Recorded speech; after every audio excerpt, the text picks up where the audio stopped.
Whoa. I'm running short of words right now, but I cannot afford this because I have to speak. Thank you so much for all the love, for all the warmth.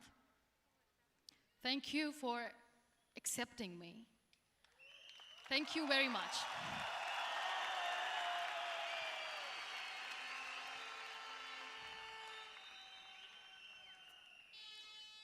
Well, I always start my talk with a disclaimer. And that disclaimer is that I've never claimed to be a motivational speaker. Yes, I do speak, but I feel more like a storyteller because wherever I go, I share a story with everyone. Well, it is a story of a woman whose perfectly imperfect life made her who and what she is today. It's the story of a woman who, in pursuit of her dreams and aspirations, made other people realize that if you think that your life is hard and you're giving up on that because you think your life is unfair, think again. Because when you think that way, you are being unfair to your own self. It's the story of a woman who made people realize that sometimes problems are not too big. We are too small because we cannot handle them.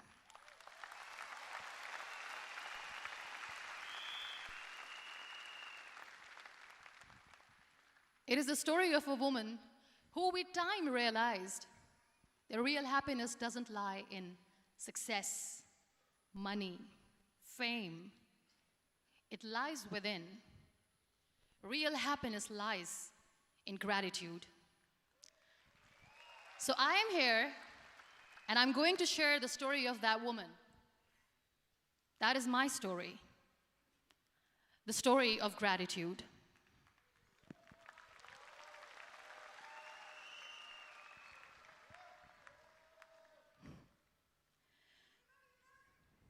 I love you too. I love you all. I believe in the power of words. Many people speak before they think. But I know the value of words. The words can make you, break you, they can heal your soul, they can damage you forever. So I always try to use the positive words in my life wherever I go. They call it adversity, I call it opportunity. They call it weakness, I call it strength. They call me disabled, I call myself differently abled. They see my disability. They see my disability, I see my ability.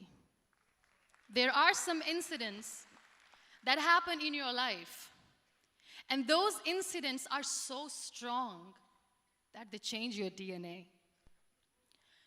Those incidents or accidents are so strong that they break you physically. They deform your body, but they transform your soul.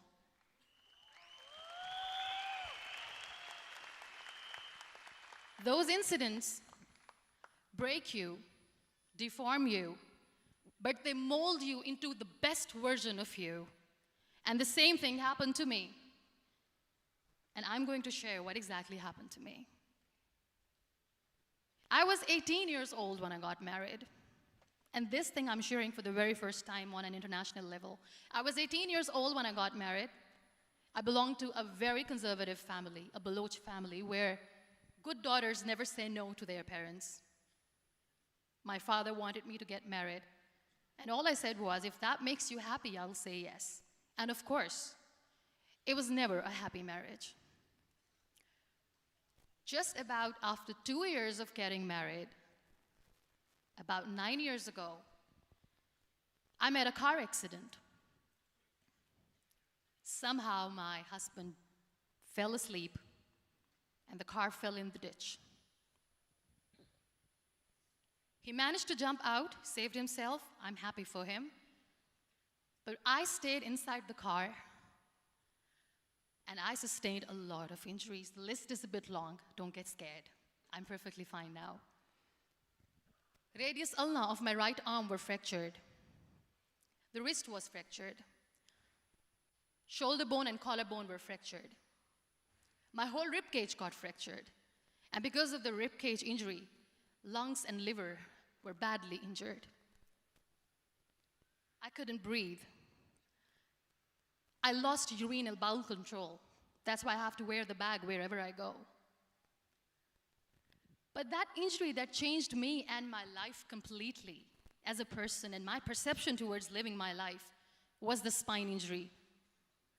3 vertebrae of my backbone were completely crushed, and I got paralyzed for the rest of my life. So this accident took place in a far-flung area in the outskirts of a very small province, Balochistan, where there was no first aid, no hospital, no ambulance. I was in the middle of nowhere in that toppled car. Many people came to rescue. They gave me CPR. They dragged me out of the car. And while they were dragging me out, I got the complete transection of my spinal cord. And now there was this debate going on. Should we keep it here? She's going to die. Where should we go? There is no ambulance. There was this 4-wheeler Jeep standing in the corner of the street. They said, put her in the back of the Jeep and take her to the hospital, which is 3 hours away from this place. And I still remember that bumpy ride. I was all broken. They threw me at the back of the Jeep and they rushed me to the hospital. That is where I realized that my half body was fractured and half was paralyzed. I finally ended up in a hospital where I stayed for 2.5 months. I underwent multiple surgeries. Doctors have put a lot of titanium in my arm. There's a lot of titanium at my back to fix my back. That's why people in Pakistan call me the Iron Lady of Pakistan.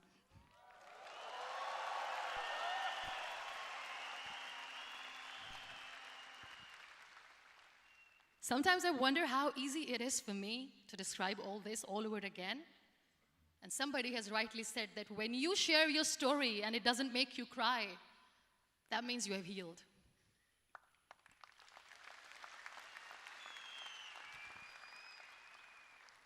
Those 2.5 months in the hospital were dreadful.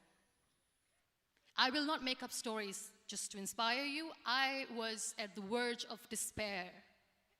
One day, doctor came to me and he said, well, I heard that you wanted to be an artist, but you ended up being a housewife. I have a bad news for you. You won't be able to paint again because your wrist and your arm are so deformed, you won't be able to hold a pen again. And I stayed quiet. Next day, doctor came to me and said, your spine injury is so bad, you won't be able to walk again. I took a deep breath and I said, it's all right. The very next day, doctor came to me and said, because of your spine injury and the fixation that you have in your back, you won't be able to give birth to a child again. That day, I was devastated. I still remember, I asked my mother, why me? And that is where I started to question my existence. Why am I even alive? What's the point of living? I cannot walk, I cannot paint, fine, I cannot be a mother. And we have this thing in our heads, being women, that we are incomplete without having children. I am going to be an incomplete woman for the rest of my life. What's the point? People are scared. They think I will get divorced. What is going to happen to me? Why me? Why am I alive? We all try to chase this tunnel. We all do this because we see light in the end of the tunnel, which keeps us going. My dear friends, in my situation, there was a tunnel that I had to roll on, but there was no light. And that is where I realized that the words have the power to heal the soul. My mother said to me, this too shall pass. God has a greater plan for you. I don't know what it is, but He surely has.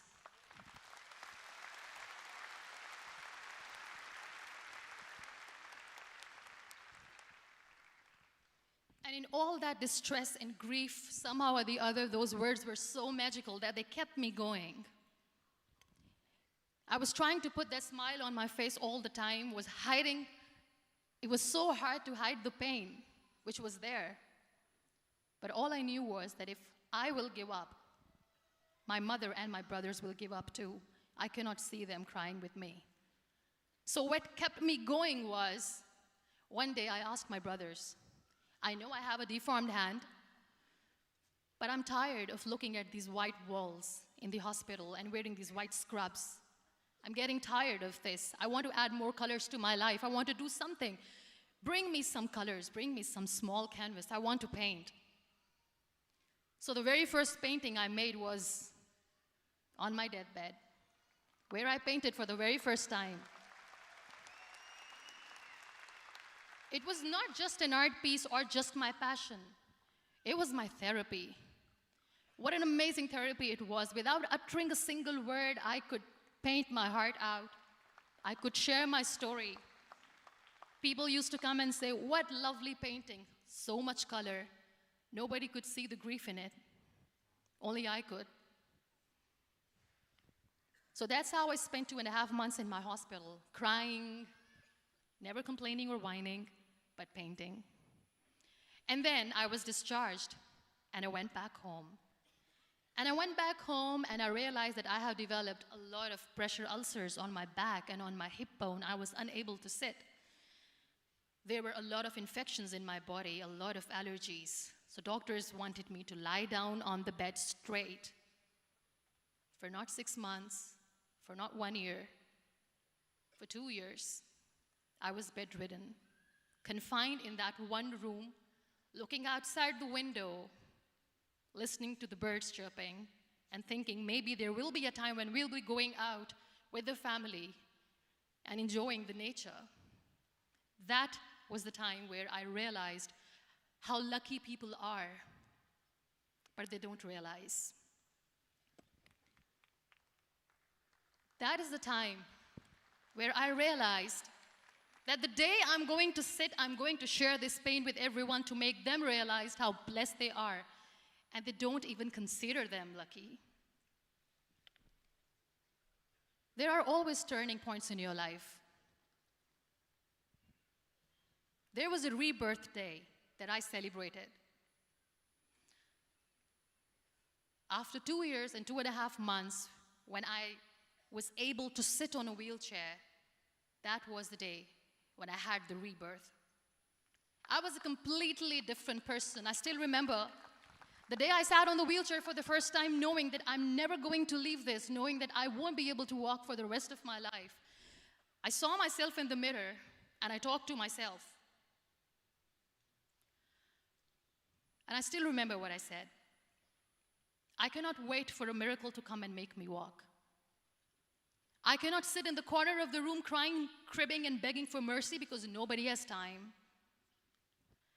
So I have to accept myself the way I am. The sooner, the better. So I applied the lip color for the first time.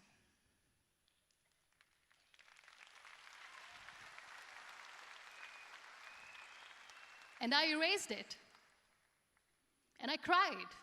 And I said, what am I doing? A person on a wheelchair should not do this. What will people say? Clean it up.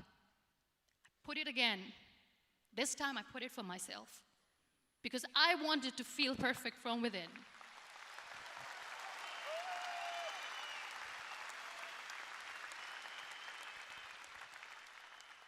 And that day I decided that I'm going to live life for myself. I am not going to be that perfect person for someone. I am just going to take this moment and I will make it perfect for myself. And you know how it all began? That day I decided that I'm going to fight my fears. We all have fears. Fear of unknown, fear of known, fear of losing people, fear of losing health, money. We want to excel in career, we want to become famous, we want to get money. We are scared all the time. So I wrote down one by one all those fears. And I decided that I'm going to overcome these fears one at a time. You know what was my biggest fear? Divorce. I couldn't stand this word. I was trying to cling on to this person who didn't want me anymore, but I said no. I have to make it work. But the day I decided that this is nothing but my fear, I liberated myself by setting him free. And I made myself emotionally so strong that the day I got the news that he's getting married, I sent him a text that I'm so happy for you and I wish you all the best. And he knows that I pray for him today.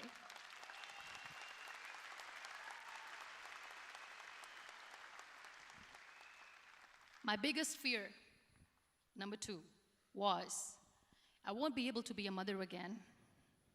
And that was quite devastating for me. But then I realized there are so many children in the world, all they want is acceptance. So there is no point of crying, just go and adopt one. And that's what I did.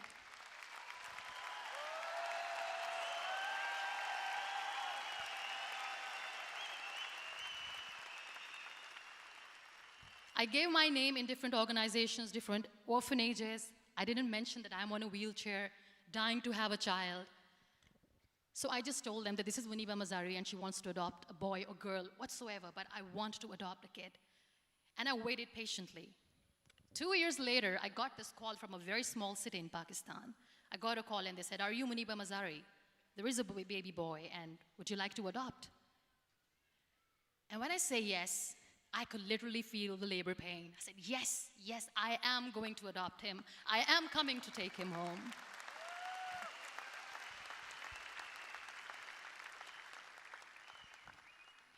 And when I reached there, the man was sitting and he was looking at me from head to toe. And in back of my head, I kept thinking that, oh my God, he is going to say she's on the wheelchair, she doesn't deserve it. How is she going to take care of him? And I looked at him and I said, "Do not judge me because I'm on the wheelchair." But you know what he said? He said, "I know you will be the best mother of this child. You both are lucky to have each other."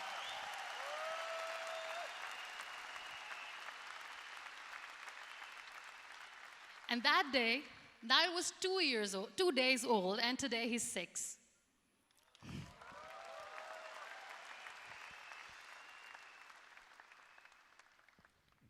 You'll be surprised to know another bigger fear that I had in me. It was facing people. I used to hide myself from people. When I was on bed for 2 years, I used to keep the door closed. I used to pretend that I'm not going to meet anyone, tell them that I'm sleeping. You know why? Because I couldn't stand that sympathy that they had for me. They used to treat me like a patient. When I used to smile, they used to look at me and say that, "You're smiling, are you okay?" I was tired of this question being asked, "Are you sick?" Well, a lady yesterday at the airport asked me, "Are you sick?" And I said, "Well, besides the spinal cord injury, I'm fine, I guess."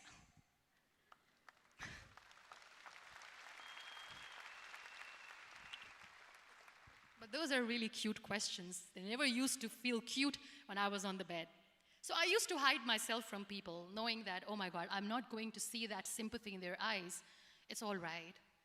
And today I'm here speaking to all these amazing people because I have overcome the fear.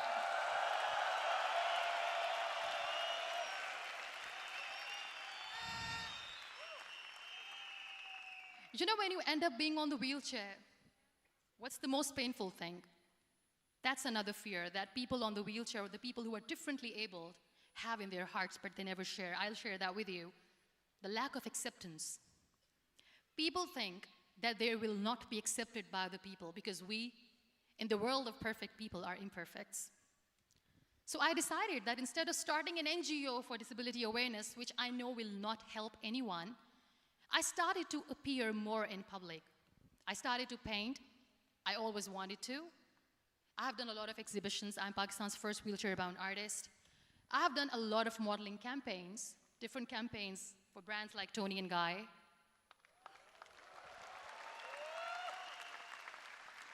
I have done some really funny, breaking the barriers kind of modeling. There was this one by the name Clown Town where I became a clown because I know that clowns have hearts too. And then I also decided that if I really want to make the difference, I am not going to let people use me for their polio campaigns where they will make you a victim and an emblem of misery and mercy and will say that, you know what, give polio drops to your children or they'll become like this girl. I decided that I'm going to join the national TV of Pakistan as an anchor person. And I've been doing a lot of shows for the last 3 years.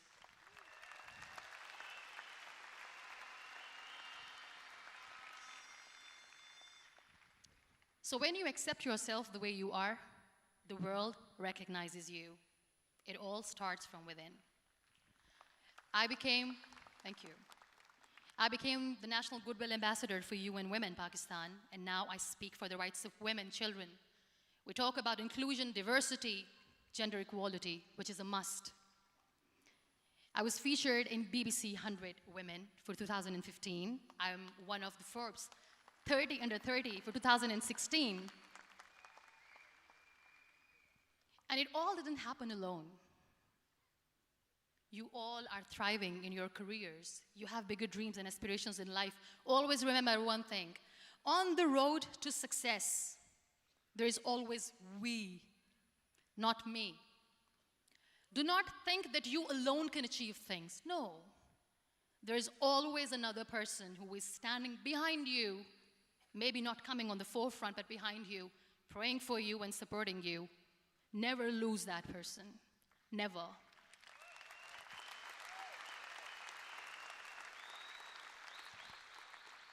No matter how much I say that I couldn't find a hero, so I became one, I still want to recognize those 3 people in my life who literally changed my life completely, and I get inspiration from them every single day. Waleed Khan. Many people know about the terrorist attacks in Pakistan. We have lost many people. And I'm sharing this with a very heavy heart because we actually have lost a lot of people in this huge turmoil of terrorism. These people are barbarians. They do not see people. They're even worse than animals. They have killed people in mosques. They have killed people in churches, temples, even in schools. There was this terrorist attack in Army Public School, Peshawar, where these terrorists entered in an examination hall and they killed our children. And in that attack, that day, this beautiful boy, Waleed Khan, who was my hero, my real life hero, was the proctor who was taking care of the students, was keeping an eye on the students. Those barbarians shot him 3 times in the face, 5 times on his body, and he fell down. I was asked to give a talk in the school after a week of that terrorist attack. With a very heavy heart, I went there and I spoke. We sang a few national songs. I thought that maybe I've done my part, but deep inside, it was killing me. I could see children injured. I could see children sitting on the wheelchairs, looking at me, wondering, what next? What was our fault? Just because we were here to give examination, we have been shot.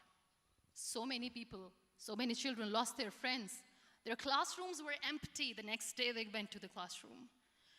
So this kid, Waleed Khan, I was asked that he is in a hospital right now, and you have to go and see him and motivate him and tell him that it's going to be okay.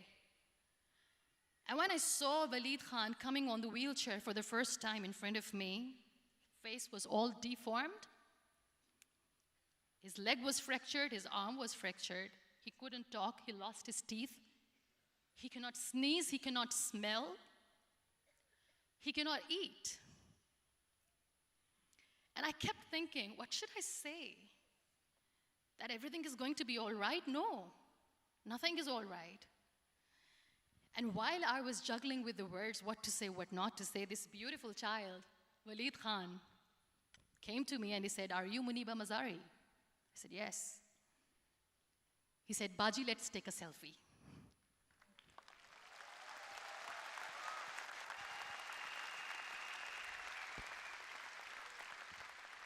And with that beautiful, toothless smile of Waleed Khan, we took that beautiful selfie that I still have with me.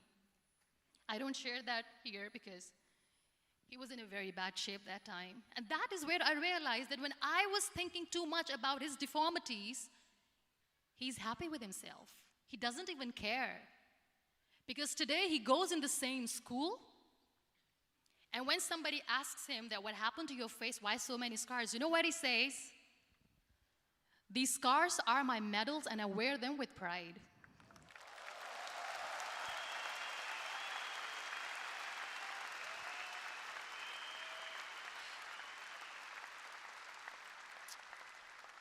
And how beautifully he says the terrorists wanted me not to study. I am going to study. I will become a doctor one day. And this is my way of taking revenge from those terrorists. Another real-life hero, of course, my son. His name is Nile, N-I-L-E, River Nile. I learned so much from this kid. The first and foremost thing is patience. How to be patient when you know that your mother cannot walk, when you know that your mother is different from the other women, when you know that your mother cannot go out and play with you, how to stay calm. He loves football. And when we got the very first football, he was 4 years old. He was super excited. I still remember he came in the room and he said, "Mom, let's play football." And he kept the ball in my feet. And he said, "Let's kick it." And that day I felt disabled. I said, "I cannot kick the ball." And I was down with the same face. He looked at me and he said, "Well, that's all right. Your legs are not working, but your hands do. Let's play catch the ball."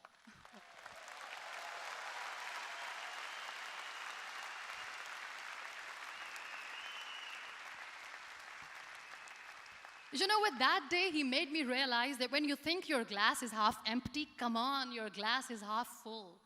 It's all in here and here.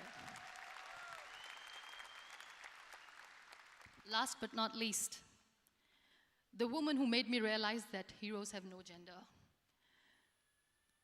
The woman who believed in me even when I was completely at the verge of despair, where everybody left, she was there. And every time I looked at her, without saying anything, she used to look at me and said, "This too shall pass. God has a bigger plan. And one day you will say that, oh my God, that is why God has chosen me." She never cried in front of me. She has always said that there will be haters, there will be naysayers, there will be disbelievers, and then there will be you proving them wrong. My mother.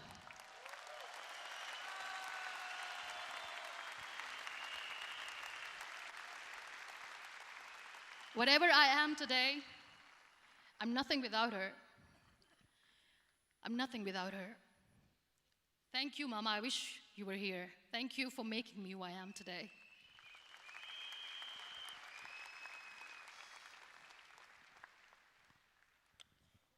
You know what? We human beings have a problem. Out of many problems, there is one more, and this is a self-created one. We always expect ease from life. We have this amazing fantasy about life. This is how things should work. This is my plan. It should go as per my plan. If that doesn't happen, we give up. So my dear friends, let me tell you one thing. I never wanted to be on the wheelchair. Never thought of being on the wheelchair.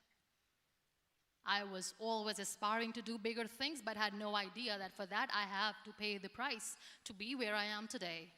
It's a very heavy price. This life is a test and a trial, and tests are trials are never supposed to be easy. So when you are expecting ease from life, and life gives you lemons, then you make the lemonade, and then do not blame life for that, because you were expecting ease from a trial. Trials make you a stronger, better person. Life is a trial, and with time you realize that.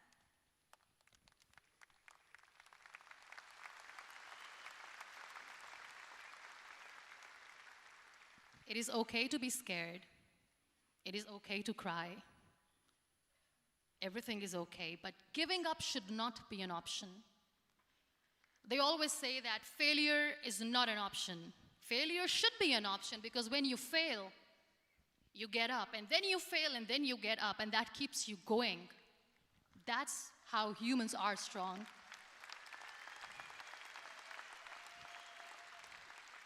Failure is an option, should be an option, but giving up is not. Never.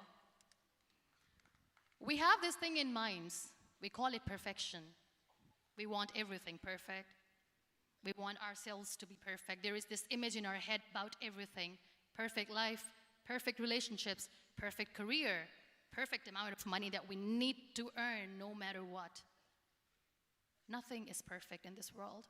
We all are perfectly imperfect, and that is perfectly all right. That's all right.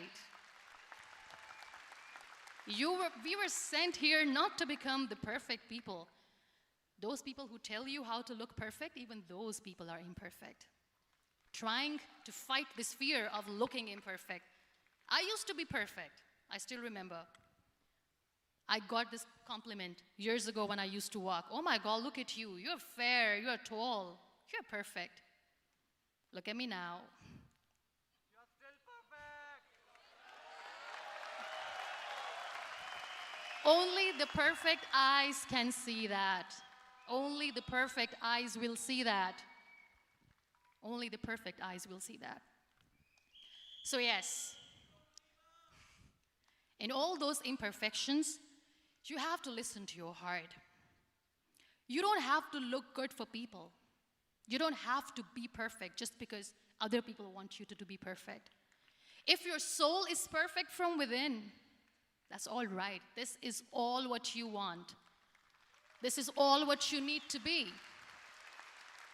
Our society has made very weird kind of norms to look perfect and great. For men, it's different. For women, it's different. We think too much about what people say. We listen to ourselves too little. You know what makes you perfect? When you make someone smile. You know what makes you perfect? When you try to do something good for the people around you. You know what makes you perfect? When you feel someone's pain. And how beautiful pain is that it connects you with people. No other medium can connect you with others but pain. That's why I always say that I'm in pain, and that's a blessing in disguise for me. Today, just because I'm in pain and I'm on the wheelchair, I work for children. Being the head of CSR for a company, we conduct medical camps in far-flung areas of Pakistan where so many kids die because they don't have medical facilities. And I personally believe just because they cannot afford to live doesn't mean we'll let them die.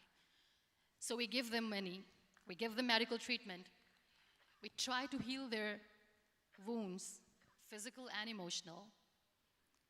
And I also work for the beautiful people, we call them third gender, the transgender community of Pakistan. You know what connects me with them? All my imperfections. When I go and I hug them, they never judge me.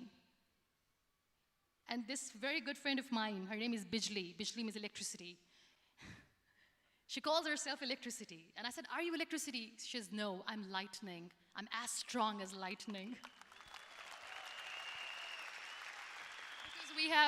Because we have very bad power outage, so she doesn't want me to call her electricity. So she says, I am very strong. I'm thunder, I'm lightning. She came to me, and the first time I hugged her, she said, you are just like me. And I said, yes, I am like you. Because to people, we are so imperfect. So how beautiful these imperfections are, that because of these imperfections, you can connect with people. Then why are we all running after being perfect? What's the point?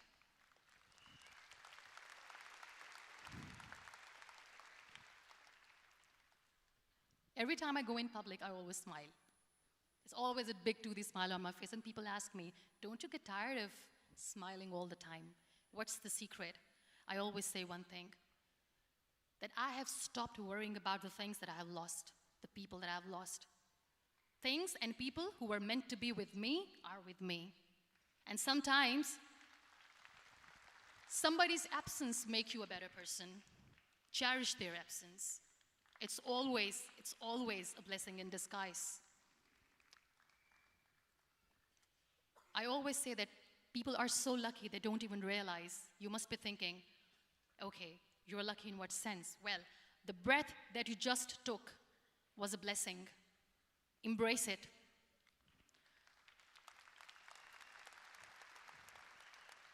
There are so many people in the world who are dreaming to live a life that you are living right now. You have no idea. Embrace each and every breath that you are taking. Celebrate your life. Live it. Don't die before your death. We all die.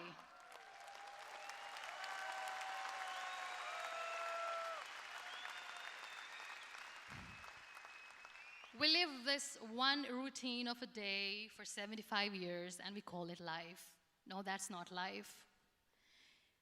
If you're still thinking why you have been sent here, if you're still juggling with the concept of why you are here, you haven't lived yet. You work hard, you make money, you do it for yourself. That's not life. You go out, you seek for people who need your help, you make their lives better. You become that sponge which can absorb all the negativity, and you become that person who can emit beautiful, positive vibes. And when you realize that you have changed someone's life, and because of you, this person didn't give up, that is the day when you live. Always.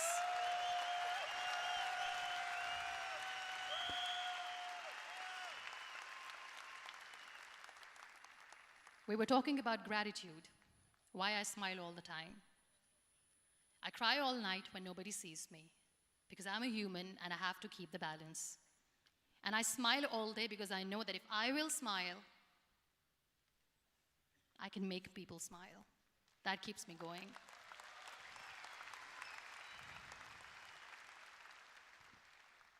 Be grateful for what you have, and you will always, always end up having more. But if you'll cry and if you'll crib for the little things that you don't have or the things that you have lost, you will never ever have enough. Sometimes we are too busy thinking about the things that we don't have that we forget to cherish the blessings that we have. I'm not saying that I'm not healthy and that makes me unlucky, but yes, it is hard. It is hard when I say that I cannot walk. It is hard to say when I wear this bag. It hurts. But I have to keep going, because never giving up is the way to live, always.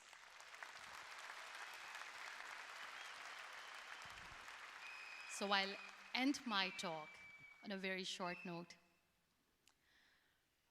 Live your life fully. Accept yourself the way you are. Be kind to yourself. Be kind to yourself. I'll repeat, be kind to yourself, and only then you can be kind to others.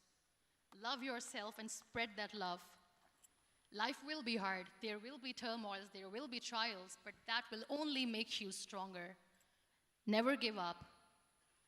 The real happiness doesn't lie in money or success or fame. I have this all, I never wanted this. Real happiness lies in gratitude. So be grateful, be alive, and live every moment. Thank you so much, everyone. Thank you. We Malaysia. Muniba mazari.